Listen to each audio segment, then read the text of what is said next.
Good afternoon, everyone, and thank you for joining. We're going to let everyone continue to log on and get started in just a couple of minutes.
All right, we can go ahead and get started. Hi, everyone. Thank you for joining today's webinar, Healthcare Accounting and Auditing Update. Today's program will be presented by Ryan Miller and Sienna Richert of Withum's Healthcare Services team. Before we begin, I have a few notes. Today's materials can be found in the toolbar on the right of your screen and will be distributed to you after the program. Also, at the bottom of the toolbar, you will see questions box. Feel free to send us your questions during the presentation. We will do our best to address them at the end.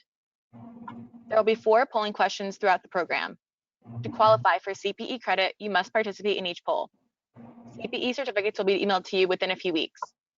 And finally, once the webinar is over, there will be a pop-up asking you to complete a survey of today's webinar. Please take a moment to complete it. It is our way of being able to provide you with the best and most relevant programs possible. I will now turn it over to Ryan and Sienna. Thanks, Rachel. Welcome, everyone, and thank you for joining us today for our accounting and auditing update. As Rachel mentioned before, I am Ryan Miller, a manager in Withum's healthcare niche. I have 15 years experience providing auditing, advisory, and accounting services to healthcare and nonprofit organizations.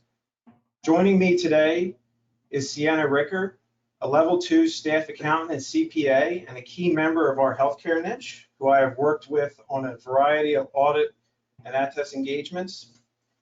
Our goal today is to provide you with key accounting and auditing updates that you can take back to your accounting and finance teams.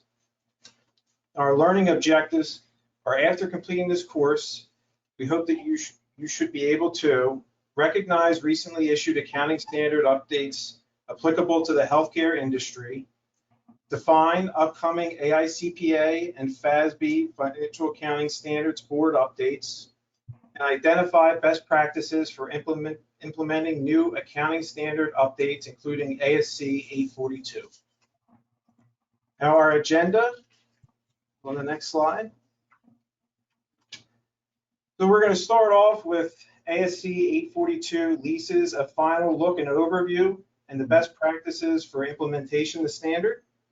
We'll then move on to ASU number 2020-07, not-for-profit reporting of gifts in kind. ASU 2021-08, business combinations, accounting for contract assets and liabilities from contracts with customers is next.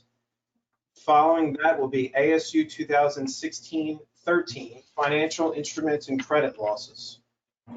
ASU 2021-10, government assistance disclosures follows that. And then ASU 2021-01 and 2020-04, reference rate reform follows. ASU 2021-03, goodwill, accounting alternative for evaluating triggering events follows that, along with accounting for cryptocurrency. And last but not least, upcoming FASB research projects that are on the horizon. I'll now turn it over to Sienna, and she will get us started with leases. Hi. So we all have heard lots about 842 and its implementations over the past couple of years, but we wanted to take one final look at the implementation dates and some lease exceptions. So this is a reminder of the effective date. Implementation of 842 is effective for fiscal years beginning after December 15th, 2021 for non-public companies. So this means it must be implemented for December 31st, 2022 year ends. For June 30th year ends, it must be implemented by June 30th, 2023. Next slide. 842 defines a lease as a contract or a part of a contract that conveys the right to control the use of identified property, plant, or equipment, an identified asset for a period of time in exchange for consideration. The key component there is the right to control the asset, which means the customer has both the right to obtain substantially all the economic benefits from the use of the asset and the right to direct the use of the asset. Next slide. So we want to cover a few differences between ASC 840 and 842. Starting with the differences under 842, both operating and financial leases go on the balance sheet. Pursuant to ASC 840, assessments of lease classification are performed at the lease inception date, the date the agreement was agreed to or committed to. Under new guidance in ASC 840, lease classification assessments will be performed at the lease commencement date, the date an asset is made available to the lessee for use. Under ASC 840, initial direct costs are defined as incremental costs of a lease that would not have been incurred if the lease had not been obtained. Under ASC 840, incremental direct costs can include internal costs as well as external costs, such as legal fees, even if incurred before the lease was obtained. Therefore, certain incremental costs previously eligible for capitalization will be expensed under ASC 842. Then going into a couple of similarities between the two, the capital or lease criteria remains similar, but they have removed the bright line measurements. Previously, the tests for finance leases included the following 2 points. Number 1, whether the lease term represents 75% more of the economic life of the leased asset. And number 2, whether the present value of future minimum lease payments represents 90% more or more of the lease value of the leased asset. These percentages have been removed and replaced with major part of the lease asset life and substantially all the fair value of the leased asset. However, the standard does suggest these percentages are still good measurements to use. Next, the expense is still recognized on a straight line basis for operating lease. This is accomplished by increasing the amortization of the right of use asset as the imputed interest on the liability declines over the lease term. Recognition of an expense for a finance lease will be similar to capital leases in ASC 40. Lastly, in evaluating renewal criteria, the terms reasonably assured and reasonably certain are equivalent. Reasonably certain is discussed later.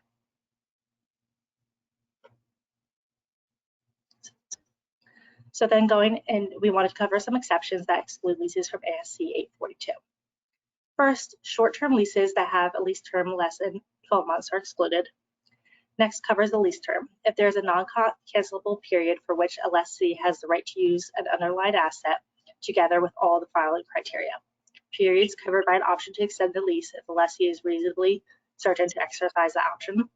Periods covered by an option to terminate the lease if the lessee is reasonably certain not to exercise the option, and periods covered by an option to extend or not to terminate the lease, in which exercise of the option is controlled by the lessor. Next slide. Next, we want to cover what reasonably certain means. Reasonably certain is in regard to the likelihood of lease renewals. Under 842, this terminology changed from reasonably assured to reasonably certain. If the likelihood of the lease renewal is not high, then it should not be included. This is management's conclusion to make, and there is a required disclosure for why or why not an option was included in the calculation.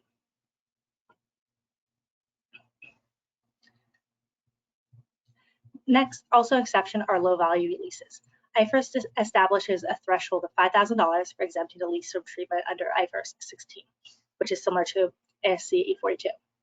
ASC 842 has no such threshold, but the FASB has admitted that materiality still exists. In applying materiality, you should consider the overall effect on the financial statements in the aggregate. Next, we wanted to cover some other exceptions due to other ASC topics being applicable. These exceptions here may not apply to many healthcare organizations, but they are still important to know. And then, Okay, we're on to our first polling question.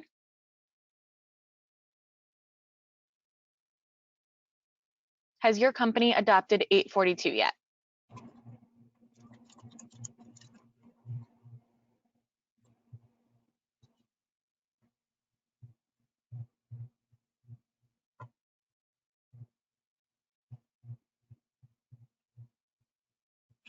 About 30 more seconds.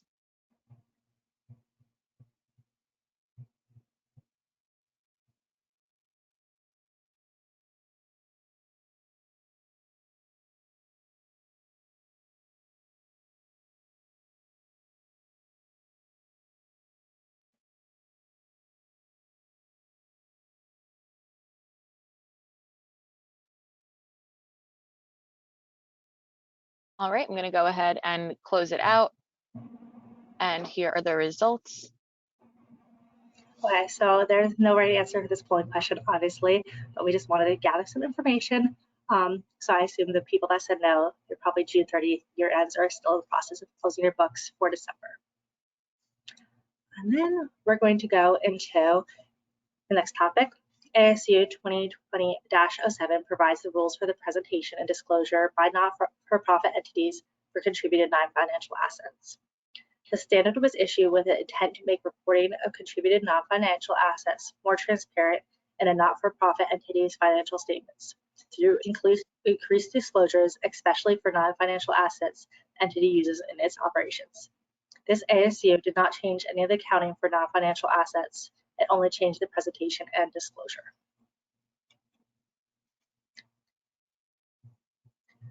So this ASU is important as not-for-profits, including healthcare organizations, receive many forms of donations to support their missions.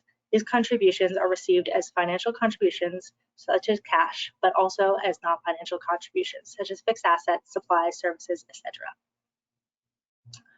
We will be using the term non-financial contributed assets and gifts in kind interchangeably throughout this presentation, as many people refer to contributions of non-financial assets as gifts in kind.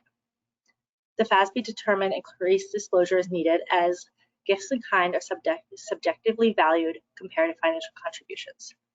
Many not-for-profits rely heavily on contributions, and this should be apparent in reporting. And also, significant reliance on gifts in kind is noted, and how they are utilized has direct effects on not-for-profit operations.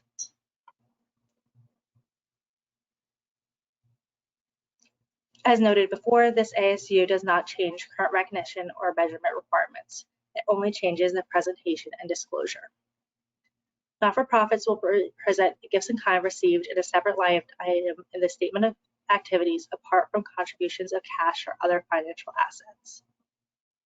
New disclosures will require not-for-profits to break out the dollar amount of gifts in kind received by category in disclosures.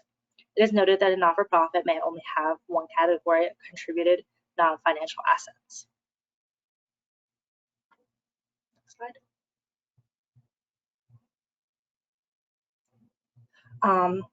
For the new disclosure guidance for each category of gifts in kind received, the not-for-profit will provide a description of any associated donor restrictions, a description of the valuation techniques and inputs utilized to arrive at fair value measurement at initial recognition, and the principal market used to arrive at a fair value measurement if it is a market in which the recipient not-for-profit is prohibited by donor restrictions from selling or using the contributed non-financial assets.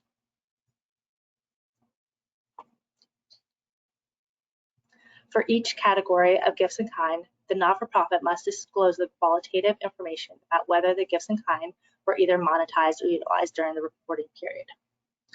If utilized, in a description of the specific program or other activities in which those assets were used will be included. The policy for monetizing rather than utilizing gifts in kind must also be disclosed. Please note that you do not have to disclose if there is no monetization policy. So the measurement of gifts in kind is covered under the framework in Topic 820 for measuring fair value. Topic 820 defines fair value as the price that would be received to sell an asset or paid to transfer a liability in an orderly transaction between market participants at the measurement date.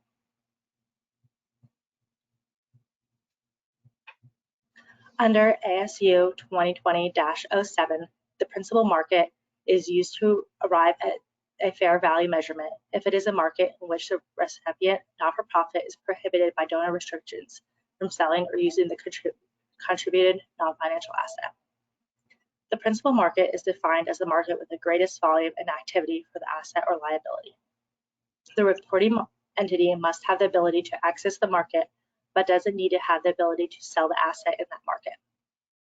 If there is a principal market, you must use the principal market for valuation, even if there is a more advantageous market to use. If no principal market exists, then you can use the most advantageous market. So next we get into some examples. This example came from the ASU. Items crossed out are from the prior guidance and is superseded by ASU 2020-07. Items underlined are items that are new under this ASU. I know this is probably really small and hard to read, so the page number from the ASU is referenced. You can see here there are now 2 lines for contributions, one for contributions of financial assets and one for contributions of gifts in kind. There's still a breakout between without donor restrictions and donor restricted contributions.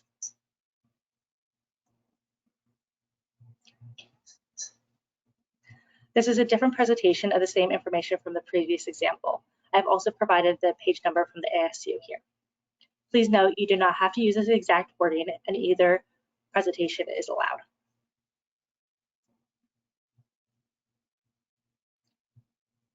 So this is an example of a quantitative disclosure in a tabular format, which is followed by the qualitative narrative.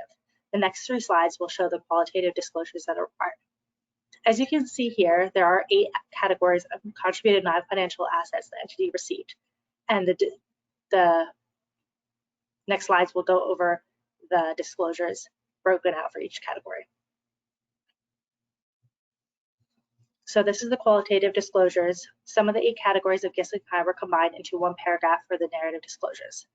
The first paragraph lists all the categories and tells the reader that if there is no donor restricted for a category, then there is none. The second paragraph discusses the entity's policy for monetizing donated vehicles, and the third paragraph describes how the gifted building is being utilized and the technique used to determine its fair value.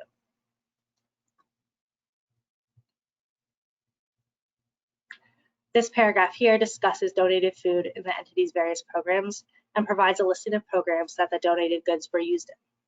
This paragraph also discusses the methods used to value donated services.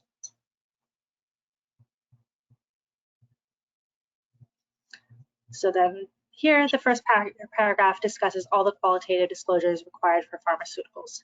This includes the donor restrictions, discusses the programs that they were used in, and the technique used to value the pharmaceuticals. It also notes the principal market used for fair value. The second paragraph on this slide discusses contributed services and how they were valued. So that format is one presentation allowed, and this is a second format which has the qualitative and quantitative disclosures combined. This has the same first 2 columns from the tabular format, and then it adds columns to discuss donor restrictions evaluation. These are the same disclosures from the first example. All that changed is the presentation, and as noted, both are allowed. So this is a continuation of the previous slide, just breakout of the multiple categories of non-financial assets. And this is another continuation of the example from the previous slides, which will continue our review of example disclosures, which will conclude our review of example disclosures. So for this ASU, retrospective adoption of the standard is required because the FASB believes it is important to have trending information to be comparative on the financial statements. If the financial statements are comparative and the prior period does not have the contributed non-financial assets broken out, this must be updated and reclassified, and a note must be added to the financial statements, which would say the prior financials have been updated to be in conformity for current year presentation.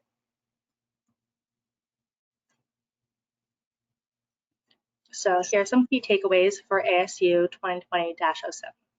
This is especially relevant if many healthcare organizations are not-for-profits that receive substantial contributions, including gifts in kind. This was applicable during COVID, although donations of PP&E would have had it been disclosed separately. Please remember that this ASU now requires an additional line item on the statement of activities, and it requires disclosures for each category of gifts in kind received with details regarding utilization or monetization, fair value measurement, and donor restrictions for the contributions.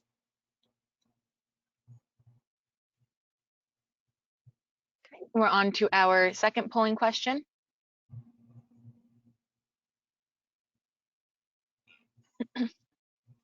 Which of the following statements about ASC 2020-07 is false? The ASU is applied on a retrospective basis. Gifts in kind go on a separate line in the statement of activities.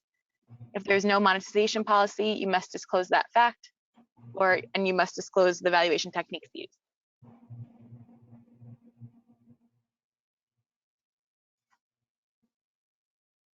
All right, 30 more seconds.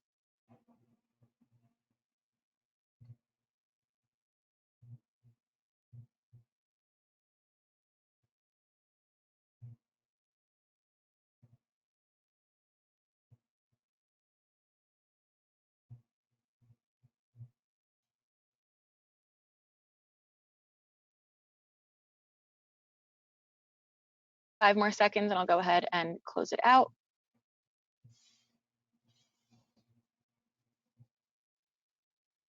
Okay, and here are the results. Okay, so the correct answer is C. If there is no monetization policy, you do not have to disclose that fact.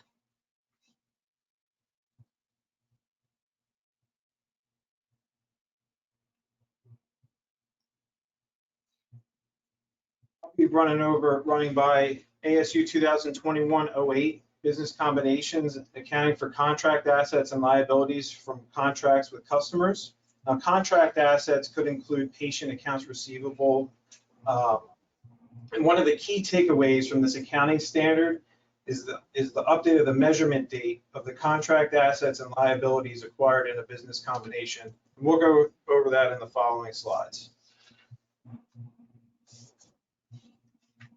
So the FASB issued on October 28, 2021, and changed the accounting for contract assets and liabilities acquired in a business combination. Under current US GAAP, an acquirer recognizes assets and liabilities assumed in a business combination, including contract assets and contract liabilities arising from revenue contracts with customers in accordance with FASB ASC 606 or revenue recognition on the acquisition date. Now, initial fair value measurement for acquired revenue contracts in a business combination can be complex and require significant judgment, which is why they passed this ASU. And to address this, ASU 2021-08 will require an acquirer to account for the related revenue with contracts in accordance with FASB ASC 606 as if it had originated and always had the contracts instead of on the measurement date. Slide. So again, to address these concerns, ASU 2021-08 requires an acquirer to account for the related revenue contracts in accordance with FASB ASC 606 as if it had originated the contracts, not on the deal team. Now, there are exceptions in FASB ASC 805 business combinations surrounding the principle of fair value measurement of assets and liabilities acquired in business combinations, including assets and liabilities arising from contingencies, income taxes, employee benefits, indemnification assets, and leases. Now, ASU 2021-08 adds contract liabilities to the list of exceptions that I had just previously discussed. Now, the effective dates for this accounting standard update for public companies is fiscal years beginning after 12/15/2022, and all other entities, the effective date is fiscal years beginning after 12/15/2023, and early adoption is permitted.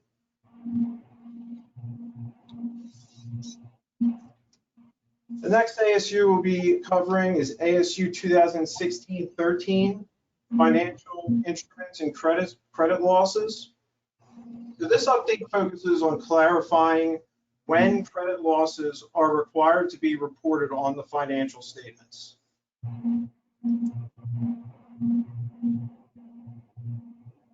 So the purpose of this standard is to increase accuracy and the timeliness of reporting expected credit losses. Now, this standard affects most financial instruments not valued at fair value, such as receivables or exchange type revenues, tuition fees, membership dues, special event income, and merchandise sales. Also, notes receivable, held to maturity, and programmatic investments, and this does not apply to promises to give.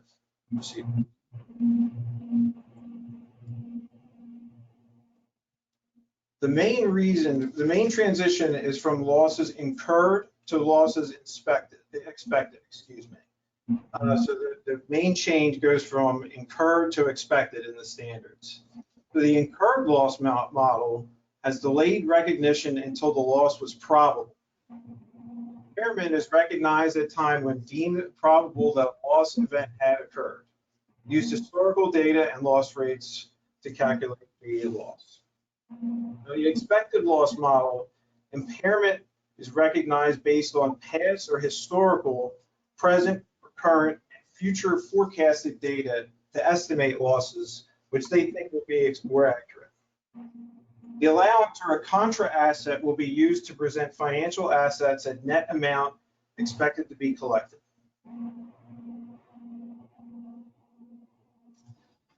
Now, the effective date for ASU 2016-13 is effective for periods beginning after December 15, 2022, with early adoption is permitted. A modified retrospective application is required.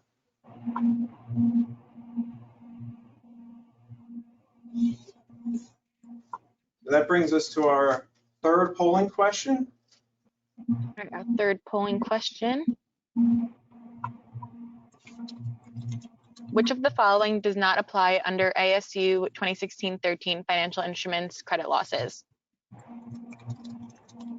Receivables, notes receivable, held to maturity and programmatic investments, or promises to give?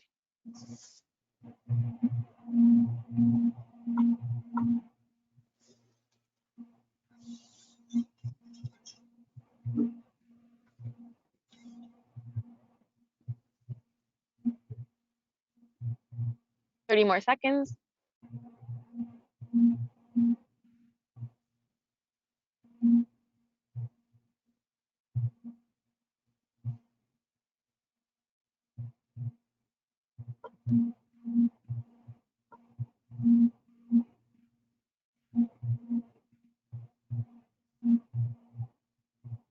All right, I'm gonna go ahead and close it out. And here are the results.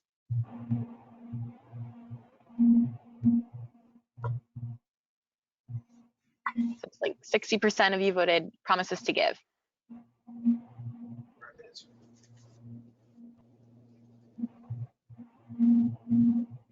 All right. The next ASU we'll be covering is ASU 2021-10, which is around government assistance disclosures. Now, these highlight key required disclosures if an entity received any kind of government assistance during the year. We'll go over them on the following slides.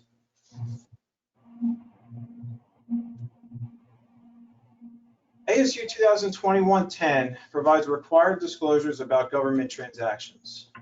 The nature of the transaction and accounting policy used is a required disclosure. Balance sheet and income statement line items affected by the transactions and the amounts applicable to each line item is also required disclosure. Significant terms and conditions of the transactions, including commitments and contingencies, also is a required disclosure under ASU 2021-10. The disclosures apply to business entity accounting for the transaction by analyzing to a contribution accounting model, ASC 958 or IAS 20.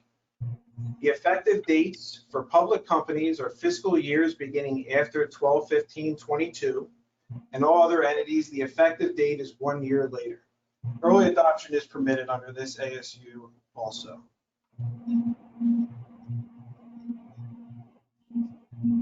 Next slide goes over ASU 2021-01 and ASU 2020-04 reference rate reform. The main items that are discussed under ASU 2021 and 2004 is the use of LIBOR and the plans to discontinue LIBOR in the future. And LIBOR will be replaced by the standard overnight funding rate, which we will go over in the following slides. So under ASU 2021-01, LIBOR is going to be discontinued and replaced by the secured overnight funding rate. Now, for those of you who do not know or not familiar, LIBOR is the world's most widely used short-term interest rate benchmark. It was scheduled to be retired by regulators sometime during 2022, and this ASU extends that extension date. LIBOR will be replaced by the Secured Overnight Funding Rate, or the SOFR.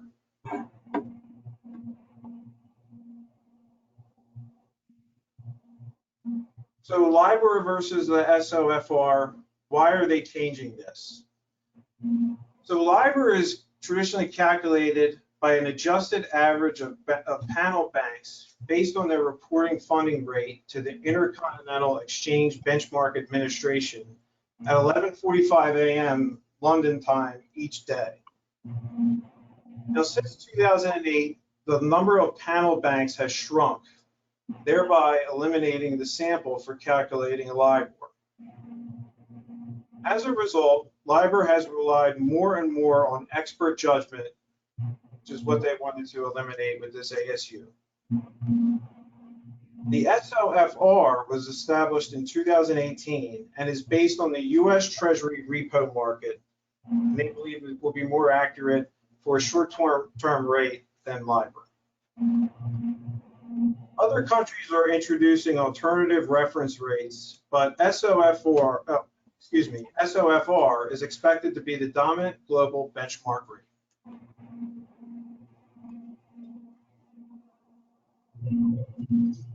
ASU 2020-04 impacts entities that have contracts, hedging relationships, and other transactions that reference LIBOR or another reference rate that is expected to be discontinued. So any of these contracts, hedging relationships, other transactions that have used LIBOR in the past, you're going to have to be prepared for a change to the SOFR rate. It provides optional expedients and application exceptions for GAAP to contracts, hedging relationships, and other transactions if certain criteria are met. Now, the practical expedients under this ASU are contract modifications handled prospectively as rate adjustments. Also, lease modifications are a continuation of the existing contracts. Critical terms change in a hedging relationship do not trigger ineffectiveness of the hedge or other hedge expedients. And modification does not trigger reassessment regarding whether this is an embedded derivative. So these are all the reference rates reform ASU is all mainly surrounding derivatives and hedging. And phasing out LIBOR to SOFR rate. The effective dates for ASU 2021 and 2020-04. For ASU 2020-04, the effective dates are for all entities through December 31st, 2022. ASU 2021-01, the effective is effective immediately, for all entities with a full retrospective basis. A full retrospective basis means you need to go back in the past and reevaluate where you'd use LIBOR if anything would change, if you use the SOFR rate. Expedience and exception do not apply to contract modifications made and hedging relationships entered into or evaluated after December 31st, 2022, except for hedging relationships existed as of December 31st, 2022, where expedients were elected.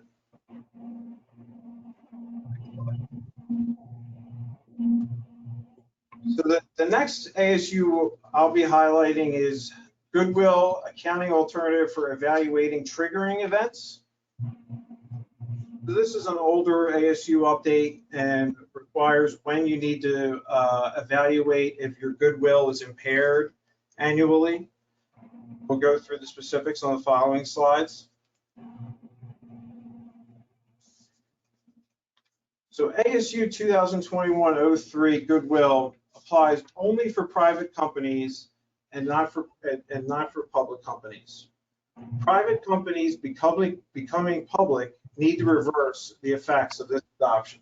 So if you become public, you'd have to go back and reverse the effects of what I'm going to explain as if it never happened if you're going public.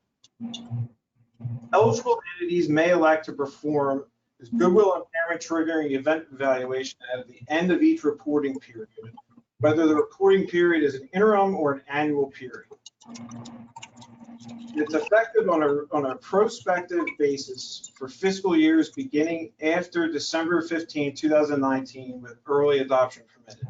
So I was saying this is a slightly dated ASU, but it clarifies when an entity has to perform triggering event evaluations at the end of each reporting periods.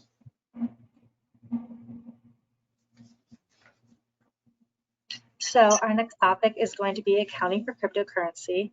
Cryptocurrency is a popular topic in the news, so we want to cover how to account for it. So to start off, what is cryptocurrency? It is a digital asset, which is an alternative form of payment created using encryption algorithms. It is a medium of exchange built on distributed ledger technology. It does not have any contractual rights or obligations.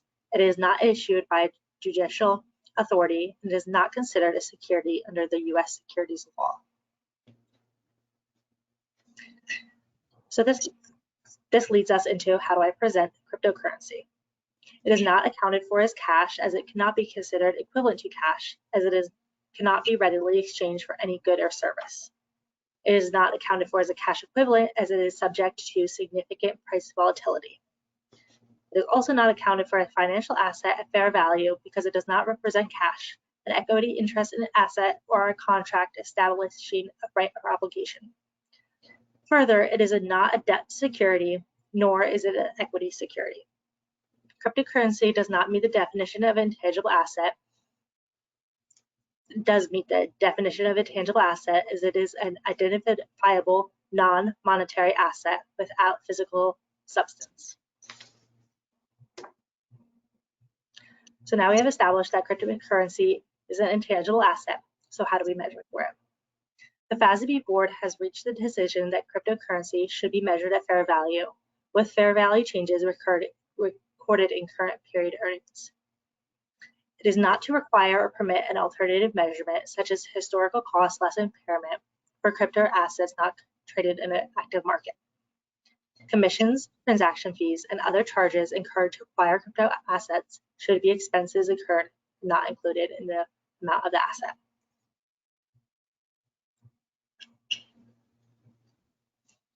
So to present cryptocurrency, it should be reported on the balance sheet separate of other intangible assets. Gains and losses on cryptocurrency assets should be recorded in net income for each period, separately from other impairments or other changes in carrying amounts of other intangible assets. The cash flows received from the sale immediately or almost immediate after acquisition of cryptocurrencies received as non-cash consideration should be classified in cash flows from operations. So basically, it should just be presented separately from anything else on financials. Then we go into disclosure for cryptocurrencies. The entity's crypto asset holdings at each reporting date presented should be broken out by each significant holding of cryptocurrency. For each significant holding, the number of units held, cost basis, and how that was determined, along with fair value, should be disclosed. A roll forward of the entity's crypto asset holdings showing additions, disposals by date or otherwise, gains and losses, along with disclosure about the nature of additions and or disposals, the cumulative realized gains and losses disaggregated so that realized gains and losses are presented on a gross rather than net basis. And lastly, the fair value of any cryptocurrencies subject to restriction, the nature and remaining duration of the restrictions, if any, and what conditions must be met to remove the restrictions should be disclosed. And then this leads us into our last polling question. All right, our fourth and final polling question.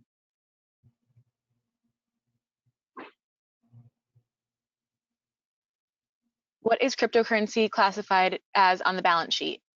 Cash, cash equivalent, financial asset, or intangible?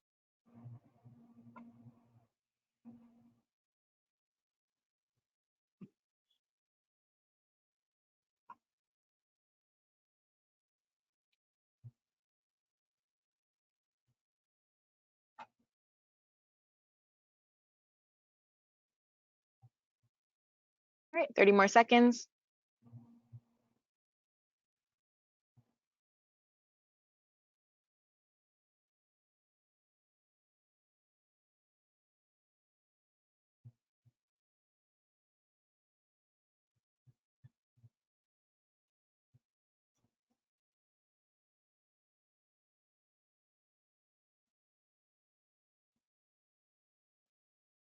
All right, I'll go ahead and close it out.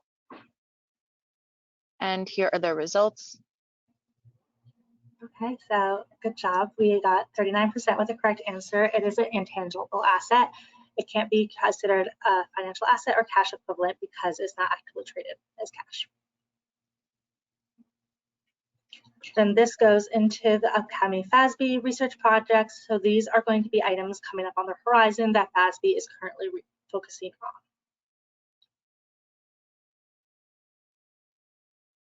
So this is their research agenda: accounting for and disclosure of intangibles, accounting for exchange traded commodities, accounting for financial instruments with equipment, social and governance, ESG linked features, accounting for government grants, consolidation of business entities, financial key performance indicators for business entities.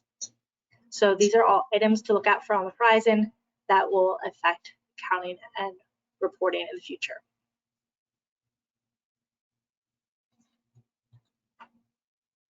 So thank you all so much for your time. We really appreciate it. If anyone has any questions, we are more than happy to answer them and discuss. Thanks, Great, everyone. thank you both. Again, everyone feel free to write in your questions. And as a reminder, in order to get CPE credit, you need to remain on the webinar for 50 minutes. So one of the questions that did come in is, if payment is received in cryptocurrency, how should fair value be determined for recording purposes? Well, I can cover that. The fair value should be the value of the cryptocurrency on the date that it was received. Great, thank you. And again, feel free to write in your questions through the chat box feature. All right, another one. At what point would you recommend a business valuation be obtained to support a business combination? I could field that.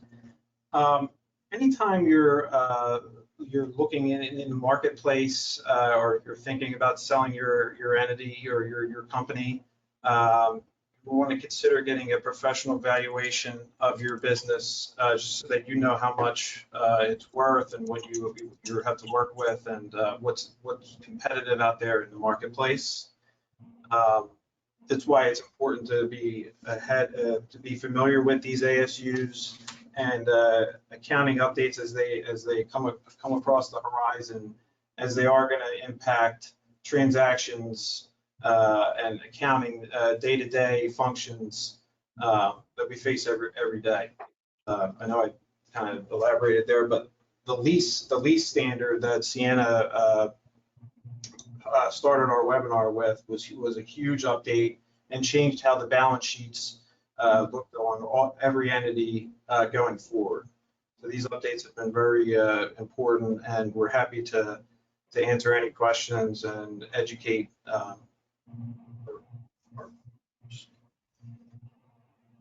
Great, thank you. Have you seen many of your healthcare clients invest in crypto?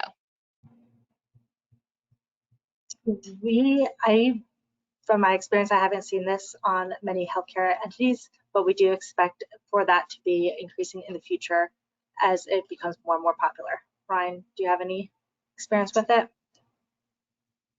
Ever since a lot of the pushback since the FTX collapse, it's become a little bit less popular, but more now that there's going to be more regulation imposed by the government, where they're talking about imposing or regulating cryptocurrency. More and more healthcare companies and companies will be inclined to invest in crypto going forward. We have seen some, but just not as many, as much. Great. Another question that came in: how bad has the investment performance been for some of your healthcare clients recently, given the stock market and higher rates? So the stock market has it's been on a down year last year in 2022. So we've seen all across the board investments down. However, a lot of our clients and a lot of the healthcare organizations received the emergency FEMA and CARES Act funding during the pandemic, which was able to help with some of their cash positions.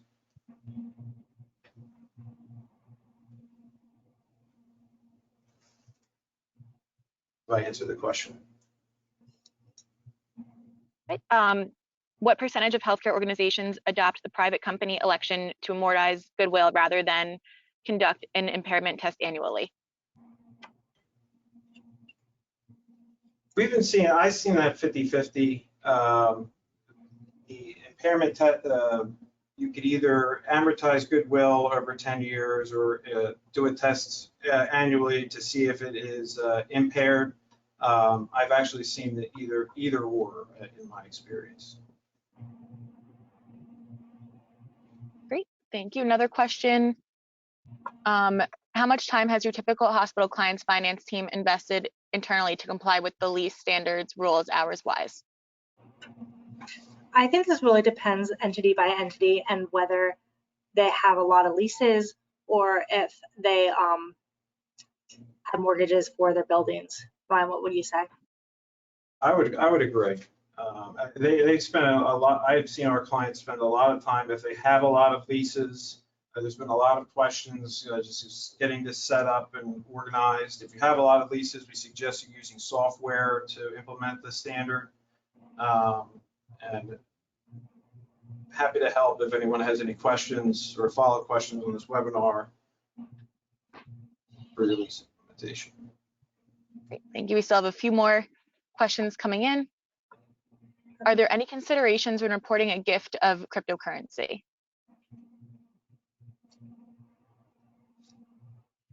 Let us look into this and get back to you on this. I don't want to speak out of turn. Gifts of cryptocurrency should be recorded as a non-financial asset, though, so it'll be a little overlap of the things we spoke about today. But if you want to email us, we're happy to discuss further. Ryan, what would you say? I concur. Be happy to talk about that after this webinar. Perfect. And then just a couple more. And again, everyone feel free to continue sending in questions.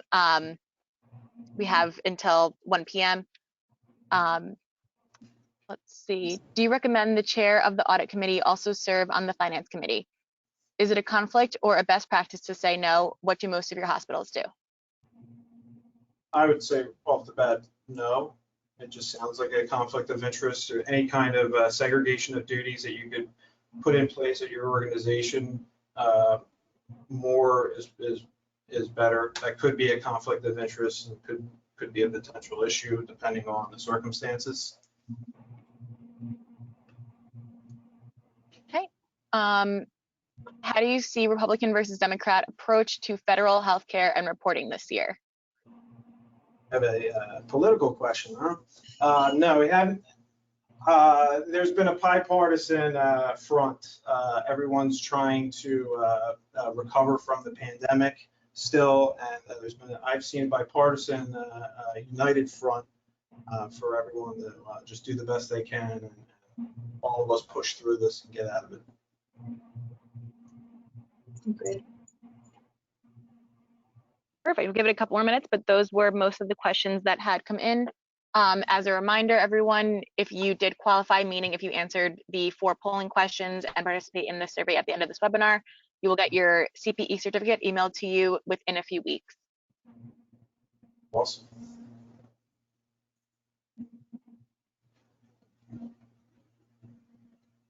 Are those all the questions that we had? I'm giving it 1 more minute, but I think that may be it.